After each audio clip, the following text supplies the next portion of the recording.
listening to the Makey Words Podcast. Okay, you're finding out 10 years late. What do you think about that? It's the business model. It's the business model. And we just looked at each other, horrified. My God. And we're live from the Atlanta airport. Oh, yeah. Yeah. It's a place. It's You my know least what? favorite airport, I think. Mine But too, man. I I've fucking hate seen it. the most beautiful skies flying into and out of the Atlanta airport, I will say. Something about like the humidity, I don't know, but I've seen pretty gorgeous skies. And then I do also hate that airport. Because I was just going to say most of my experiences have just been like contentious there. Anyway, I don't we have know to if talk it's- about the Atlanta airport. I don't know if it's just the terminal I always go in, but it fucking sucks. It's just like there's like the Blue Moon Lounge and a Keels. And that's Yeah, it. that's where I am. It's the Concourse B. That's where I'm at. I don't like You said it's a 2-hour wait to get a seat where? Sorry. TGI Fridays. Not right now, but the day that Nick and I were there. It's a popular place. What do you think about TGI True. Fridays? I'm surprised that we as a group have inexplicably like not really decided ever to go there, but we do go to Applebee's. We do go to Buffalo Wild Wings. Like, why don't we went go to to- Chili's? I went to TGI Fridays on the last headliner. This isn't an I, this is a we question. I know, I go but to hold all on. kinds of places. I got more here. Okay. Okay. I think Fridays is actually the best out of those restaurants.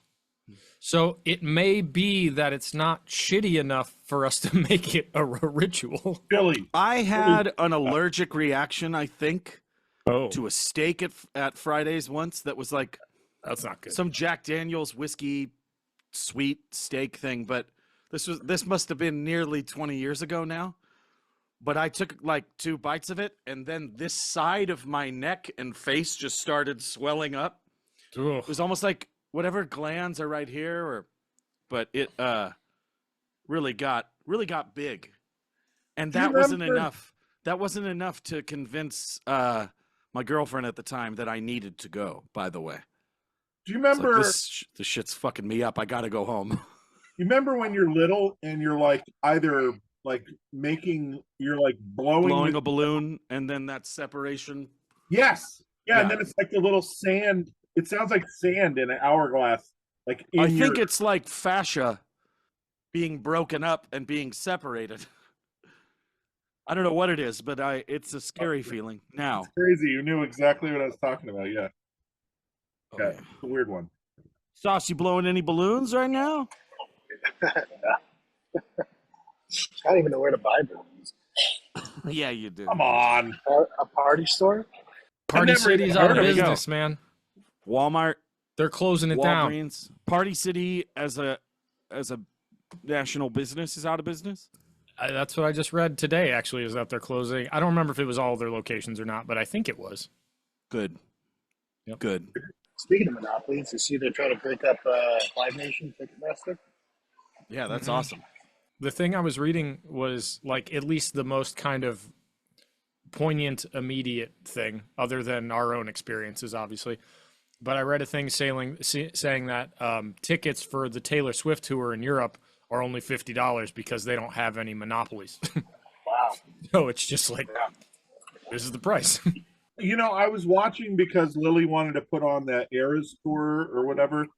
I was Yep. watching some of that, and you know what I thought when I looked at it was not She's like not real.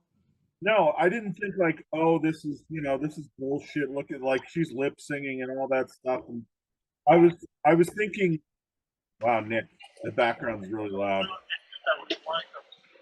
I don't know what to tell you.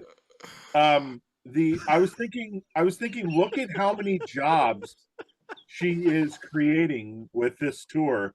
The people to build the stage, the rigging crew, the people to put up these giant video walls, the dancers, security, everybody. The at this- lawyers to hide the deaths at the concerts. She is employing a lot of people. No, it's amazing, and like and a lot of those people are, on the road with her, and like people that I'm sure she has, I don't know, a friendship or some sort of relationship with, like her dancers and backing band, and it's just cool. I think it's nice to, all things considered, with her music and stuff. And I'm not really a Sure. super If fan. there's one objective positive that you can point to, it's that, or anyone can point to, it's that she does stimulate the economy. Yes. Which, Yes. if you care about the economy, awesome. Well, I care about people in that industry having work, and it's just Yeah. it's nice that she is probably, thousands of jobs across the country that she is helping people make money, and that's pretty cool.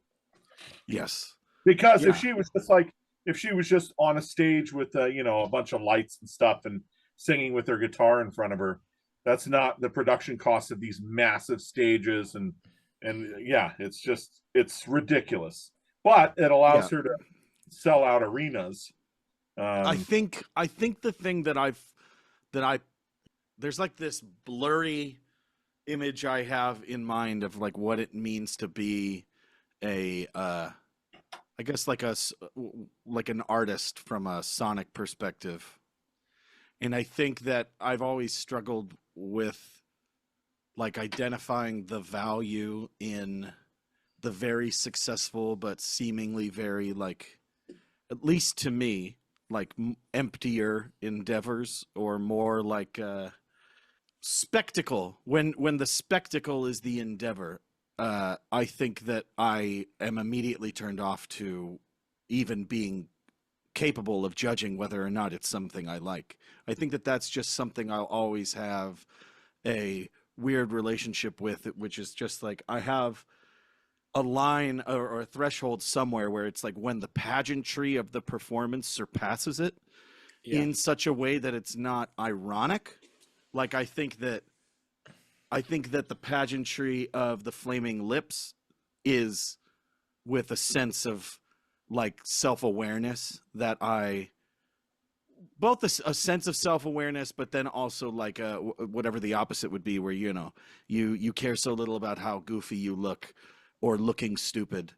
That kind of thing I really do enjoy. But the other side of it, which is not something Taylor Swift invented, so it's not something I'm holding against her, but like the for lack of a better word, like, well, it's tough because if I go as far as I can and thinking about someone like Michael Jackson, the pageantry there is significant. The dramatic pauses on stage and stuff like that. But he might be the only like one I've ever really felt strongly about, or like really loved the performances of and the music of, and also his live shows are just a ridiculous spectacle. Even if you take someone like Bjork, right? Which Bjork, I think, could a lot of the times could absolutely, her music could lend itself to like ridiculous spectacle, but most of the time when she has some performance that really sticks out to you, it's because of like the arrangement of the performance or exactly what is being created live on stage. But so that's just to say, for some reason, I've always had like a bias, a immovable bias against a certain level of pageantry. And when I saw footage of the Eras tour, it really just felt like it felt like a Las Vegas residency on tour. Yeah. Which it probably kind of was modeled after. Not that necessarily means it's cheesy, but or that they were like, let's do a cheesy Las Vegas residency. But yeah, I have recently tried. Show. Huh? Or a Super Bowl halftime show. Both of those feel the same to me. It's like it's just the low-hanging fruit of like spectacle, where if you peel all the spectacle back, if I'm looking at or listening to her music in a vacuum, I personally think it's just without much merit. Do you think it's possible though for people to write from that place where it is the hooky, poppy, Yeah. music because that is like their wheelhouse. Oh, for sure. That's all For they sure. really kind of know or listen For to sure. or care about. But I think that that's, to me, is the same thing as like, do you think there's certain restaurants that only serve cheeseburgers? And it's like, because that's all they really concentrate on cooking is cheeseburgers and fries. But they do And it really well. they do it really well, and they appeal to absolutely everybody by doing it really well because it's like a non-confrontational, on any level, like meal to eat. Not that like music should be confrontational or anything like that, but obviously like she understands something about music that I don't, because she's able to connect with what, hundreds of millions of people, you know, Or at least her Billion. co-writers do. One of the a two. bit, at least what? I said, or at least her co-writers do. One of the two. Have you Did, listened to the show? did anyone see the infographic or whatever you want to call it, spreadsheet? No. The percentage of her royalties per album. Yeah. What is she it? she just writes like maybe she's credited like 1 or 2 songs, it seems like. But And it's then changed over time, where there are albums that she has, 70 or 50 or whatever majority percent of the songwriting credits. But then depending on what the record is, she has like nearly none on some other ones. I think I'm a little bit weirded out by the parasocial, like an artist whose career is like lore based. Like it's not lore about a story she wrote. It's like, but it's lore about the story she wrote about herself, and like the way that fans feel about her personally in relation to her music, and how, I don't know. I mean, it's kind of similar to like things that we do in that there seems to be like motifs, not necessarily in the same way, but she like is very self-referential. But it's weird to me that it's just about her own life, and that she's created this character for her audience where they are just as invested in, like the football career of her current boyfriend and the demise of her ex-lover. They're equally invested in both of those things as they are in their relationship to her music. They almost they almost are only invested in the music because they've become so invested in her life. It's like, it seems like that for sure. Like from the outside. Yeah. I don't know what it's like on the inside, if it's like a Fight Club or something like that. But That's kind of how the cult of celebrity works in the United States, though. she maybe has just perfectly figured out how to distill that into a very successful career, top to bottom. Like, You I don't know mentioned what she's like on social media or anything like that, but everyone knows everything about her life. You mentioned something earlier that I hadn't really thought much about, but that I find interesting. When you think about it, especially in the United States, and we're talking about the crazy ticket prices and stuff like that, you want to put on a show to justify the ticket price. Because if people are paying literally hundreds of dollars to come to your show, and it's just you and an acoustic guitar on a fucking stage in the middle of, the Enormo Dome, people are going to be a little underwhelmed. But when the production is the kind of most prominent takeaway, you're kind of like hurting yourself a little bit. You know what I mean? But maybe no one going to that concert feels that way because they're looking for apparently something none not, of us dude. would be looking for. Definitely not. I think that it's just, I think that one of the reasons Nick has the biggest like open space for that is he is, more than any of us, as far as I understand, very interlocked with the joyful music. Like, he has a space, you have a bigger space than any of us, I think, for more joyful music. Who? Nick, Chris, you. Me? Yes, you have like it's not a dig at all. I'm just saying I think that also offers you a capacity to damn, I can't think of the word, but to look fondly upon someone like Taylor Swift. I think you just have I think you have a bigger capacity for something like that. Sure, yeah. I think I'm more accepting of Absolute fucking garbage. Yeah, for sure. some styles or sounds. Happy sounds. Sure. Sure. Hey, at least they're not wolf sounds, you know. Hey, everyone's got a kink. Yeah. Yours is rugged wolves. At least it's not snails crawling. Yeah. Oh, I did listen to an album written about bugs though, and that was actually pretty good. Hope There's a you learned different something. different song for each bug. For each bug? Of the choosing of this guy for a track listing, so there's like 14 bugs. Jesus. You say there's a lot more bugs than that.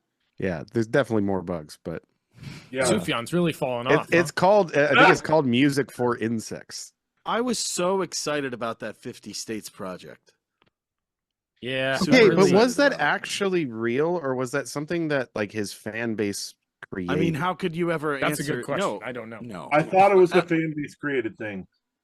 I Totally thought that not. never really. No, Totally not. like he advertised like I am anything- going to do all 50 I mean, states. what do we mean by advertised? You know, like did he actually promote a project in it and call things like part of the 50 States project? Probably not.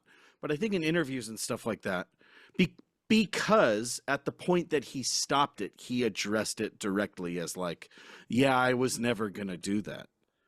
But so at some point he was aware that that was the common understanding after a certain number of records, whether or not he was 100% responsible for it. But then he didn't knock it down until he was just like, yeah, I'm totally done. I'm not going to do that anymore. His most recent one is supposed to be pretty intense because I think it's about like the death of his lover or something.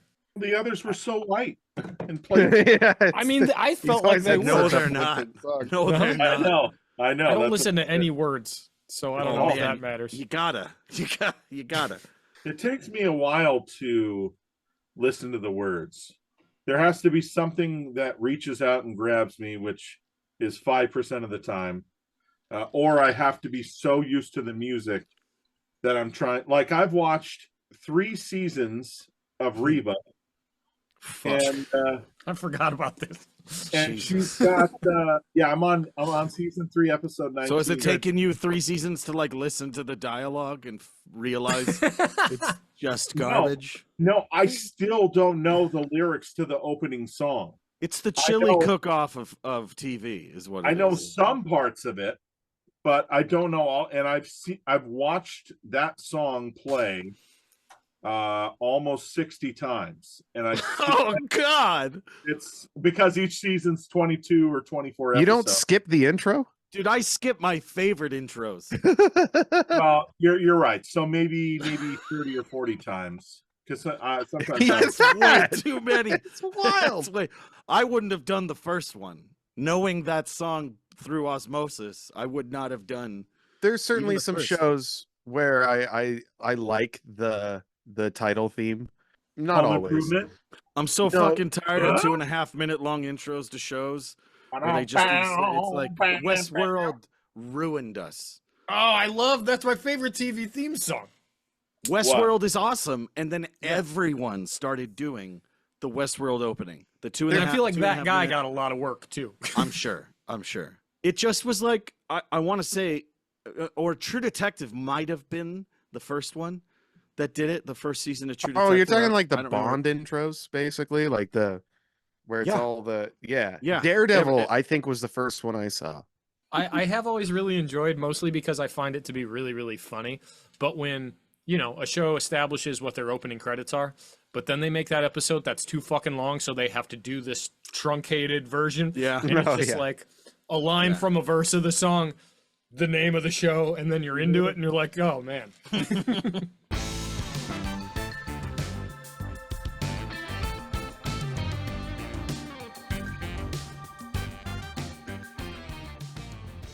So why don't you tell everybody where you're headed?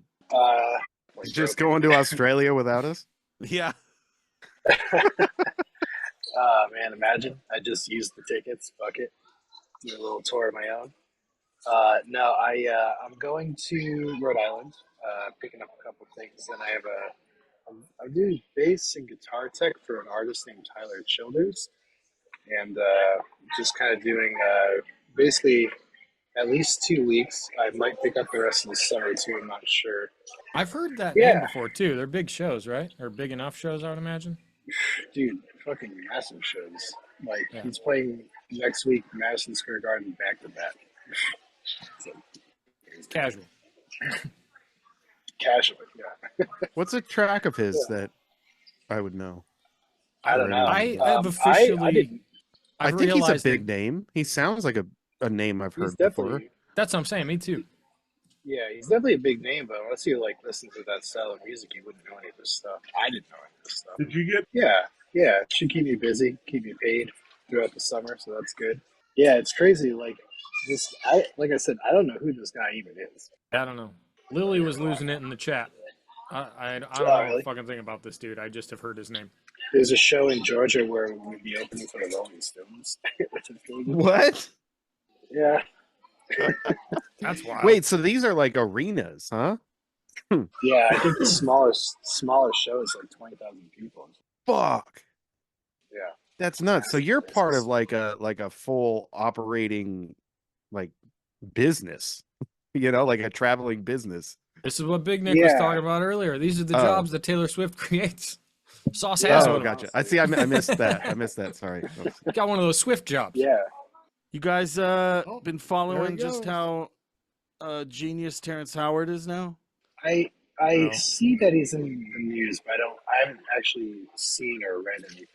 He's I like remember doing, like, vaguely a conspiracy few theory years shit, right? back he was, yeah, but it's like the conspiracy of math that he's against. Oh, okay. What? He's What does he's that got mean? like, I just vaguely remember a few years back him talking about how he had invented a new math, and then I saw. I remember this vaguely. Remember? Yes. And it's just made a resurgence, and he like went on Joe Rogan recently and talked about his alternate math and how 1 times 1 can't equal 1, otherwise it wouldn't be on the multiplication table. So, just so everybody knows, Oh, What does he think it means? What does he think it equals? Vicky According to thinks- the chat, 2. Someone says, "Oh, the 1 times 1 equals 2 guy." I listened to the Oh. whole thing. I thought it was interesting. I don't have the knowledge or experience to be able to really offer an opinion on the level of the stuff that he's talking about.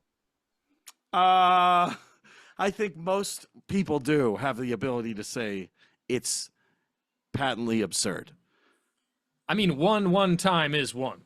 There's no, you can't dispute that.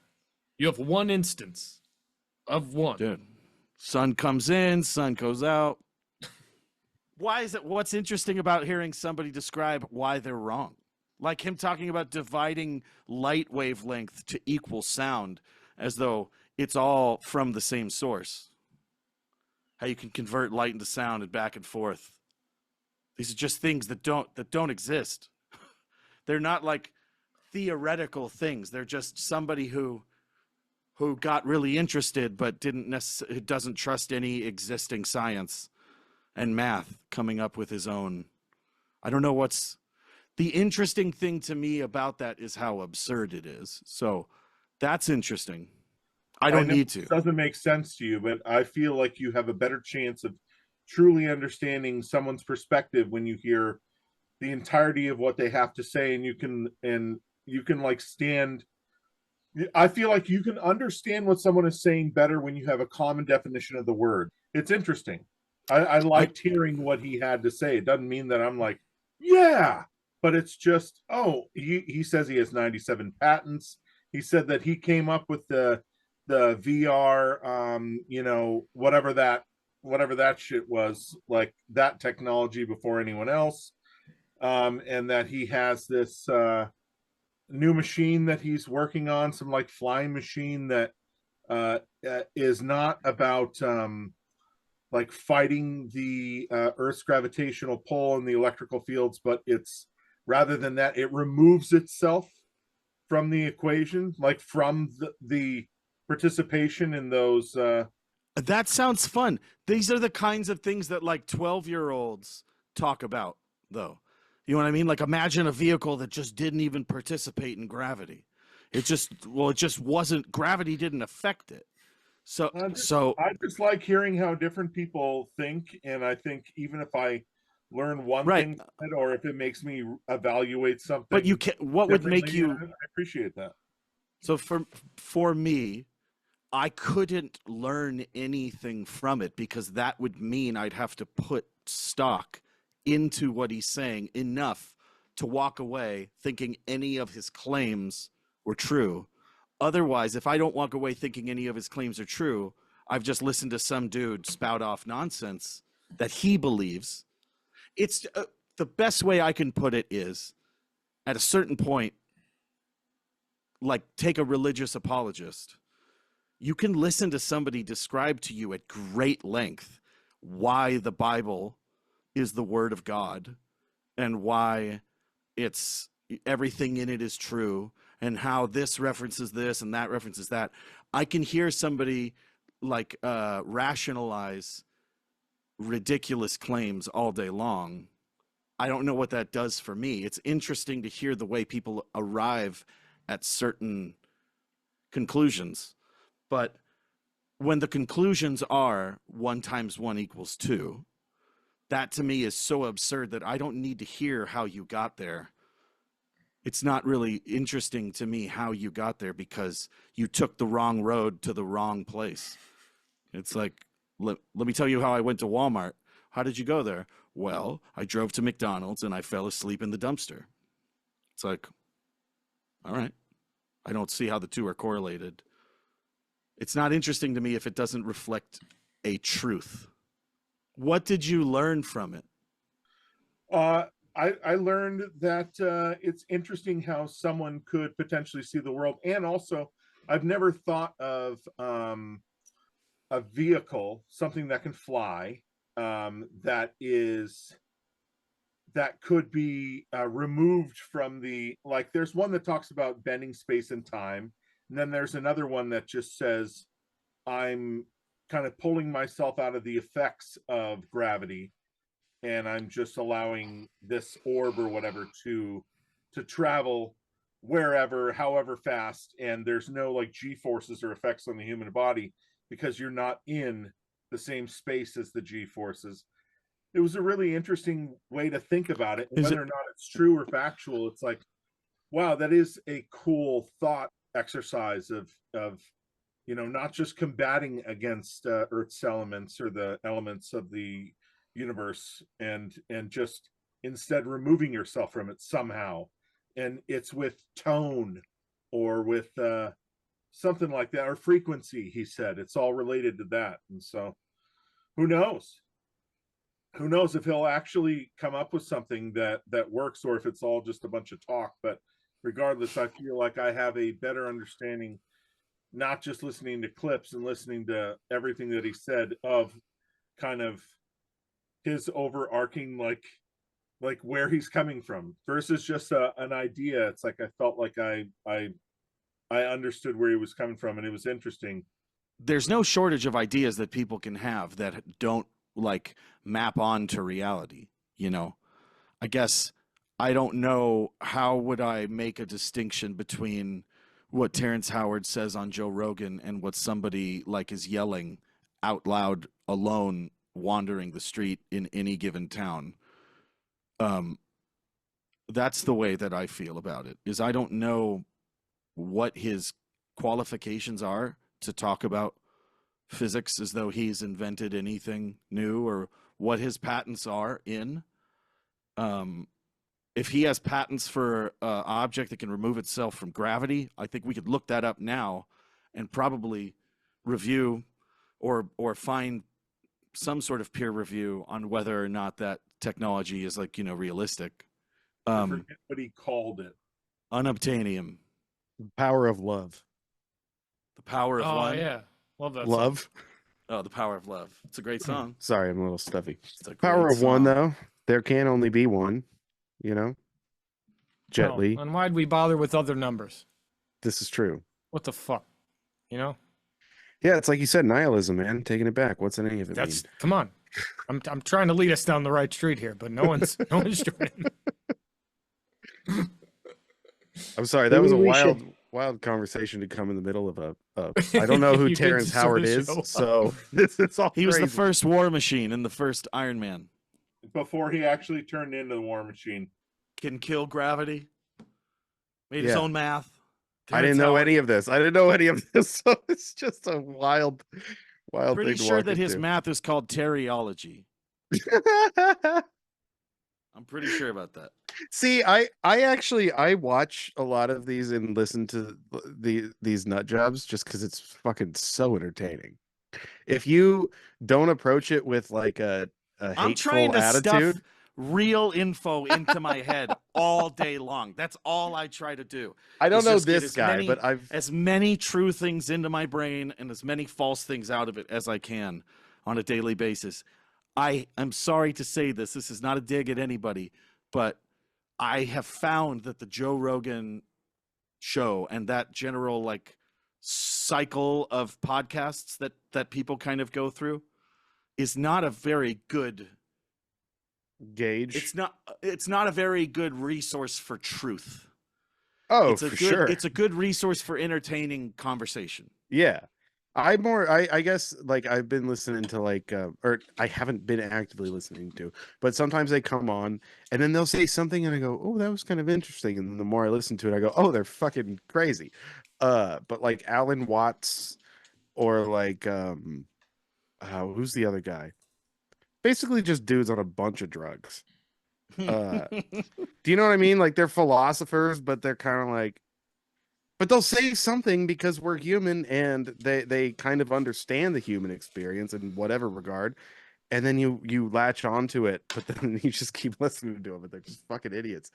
But you know, Terrence McKenna is who you're talking about? No, you're talking about Terrence Howard. Okay, so I was thinking about Terrence McKenna. Do you know who that is? Yeah, that's the mushrooms guy. Exactly. Yeah, Okay. he's all into like how mushrooms are literally everything, and like it's the mycelium in the earth and your body and your veins are actually fungus. And yeah, him, Alan Watts. There's another dude, but it's all just like I don't know. It's all fringe psychology, like Sigmund Freud shit. And it's like I don't know if Sigmund Freud is fringe psychology. You don't think so? I would argue he is one of the pillars of modern psychology, in fact. Yeah, but he's sort of like laughed at, right? By modern. No, Like that- I think he's heavily referenced and studied. Yes, He gets but made I a think, joke out of because it's all about like sex and penises and things. But his theories but I are think his views are very outdated to like modern psychologists, right? I'm sure that guess I they wouldn't know. are, but that's the same for like scientists and everything. It's Like Darwin is more- outdated to a certain extent, like right? yeah. It's like they Darwin, yeah, I yeah. think, was outdated within a few years of publishing that first book. I guess I yeah, think that's it was that's outdated. what I mean. Is like you're not people aren't actively researching him or discussing him to figure out his secrets. They're doing it to kind of like figure out how to not kind of get tunnel vision on your own ideas. But your understanding has been corroborated in the chat, at least by one person. So oh. Well, it's probably the same person that watched Boom. the Mr. Plinkett reviews, so that they just watch too much YouTube. could be. A lot of shit on the YouTubes. This person is a clinical psych grad student, so you're in Oh. good company, I think. Well, I was about to say everything to me is cottage cheese and spoiled milk, so Yeah, I take we know. everything with a grain of salt. Enjoy your dinner. You guys Yeah, have a good everyone night. later. Everybody out there have a great night. Everybody.